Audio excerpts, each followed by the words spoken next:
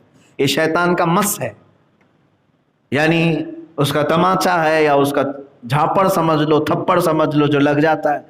اسی لیے حکم دیا گیا مغرب سے پہلے بچوں کو اپنے گھروں میں لے لو۔ ہمارے محلوں میں تو مغرب کے بعد بچوں کو باہر نکالتے ہیں۔ انگلینڈ میں آج بھی، انگلینڈ برطانیہ میں آج بھی پولیس ڈپارٹمنٹ کی طرف سے یہ کہا گیا ہے کہ جو نابالغ بچے ہیں وہ مغرب کے بعد باہر نہ دکھائی دیں۔ جرائم پر کنٹرول کرنے کے لیے رات سے پہلے بچوں کو اندر لینے کا آرڈر دیا گیا۔ چند سال پہلے کی ایک خبر میں نے پڑھی تھی۔ میرے عزیزو، بچوں کو یہاں پر بہکاتا ہے، جوانوں کو الگ، بوڑھوں کو بھی الگ، یہاں تک کہ موت کے منہ میں جا رہے ہوتے اس وقت تک بھی بہکاتا ہے۔ اس وقت بھی جب تم موت کے منہ میں جا چکے ہو، قریب ہے کہ روح نکلنے والی ہے، تب بھی وہ سرانے کے پاس کھڑا رہتا ہے اور ہاتھ میں میٹھا پانی، ٹھنڈا پانی لے کر کھڑا رہتا ہے۔ وہ کہتا ہے کہ تیری ساری تکلیف دور ہو جائے گی، سارا تیرا یہ جو نزع کا معاملہ ہے ختم ہو جائے گا، بس ایک بار میری بات سن لے۔ جس خدا کی تو عبادت کرتا تھا وہ جھوٹا ہے اور میں سچا ہوں، معاذ اللہ۔ دیکھ تجھے وہ آج تکلیف میں چھوڑ دیا اور تیری طرف وہ دیکھتا بھی نہیں۔ میں تو تیرے پاس پانی لے کر کے آیا ہوں، ٹھنڈی ہوائیں چلاؤں گا۔ جو کمزور ایمان والا ہے وہ پانی کی آس میں اگر اس کو کہہ دے کہ تو ہی سچا ہے، تو جیسی وہ کہے گا وہ شیطان پیالہ پٹک دے گا اور اس کی روح نکل چکی ہوگی، کفر پر موت ہو گئی۔ پوری زندگی عبادت کرتا رہا لیکن موت سے تھوڑی دیر پہلے شیطان نے اس کو کافر بنا دیا۔ پانی کا ایک قطرہ بھی نہیں پلائے گا، وہ جھوٹا پانی ہوتا ہے، پانی ہوتا ہی نہیں، شعبدہ بازی، دکھائی کچھ اور دیتا ہے۔ تو مجھے بتاؤ میرے عزیزو، ہماری جنگ تو موت کے منہ میں جانے تک شیطان کے ساتھ ہے، اور آپ اتنے ہلکے میں لے کر کے اگر اس کو آسان زندگی گزارنے لگیں تو سمجھ لو کہ پھر خاتمہ کیسا ہوگا، خاتمہ کیسا ہوگا۔ اسی لیے ڈرتے رہو اور اللہ کے فضل اور اس کی رحمت کا سوال ضرور کرو کہ اے اللہ میں تیرے فضل اور تیری رحمت کا سوال کرتا ہوں۔ اور اللہ نے جب یہ فرما دیا تو حق بات ہے، اللہ خود فرما رہا ہے وَلَوْلَا فَضْلُ اللَّهِ عَلَيْكُمْ وَرَحْمَتُهُ لَاتَّبَعْتُمُ الشَّيْطَانَ إِلَّا قَلِيلًا۔ اگر اللہ کا فضل اور اس کی رحمت تم پر نہ ہوتی تو شیطان تمہیں لے جا چکا ہوتا، شیطان کے پیچھے تم لگ چکے ہوتے۔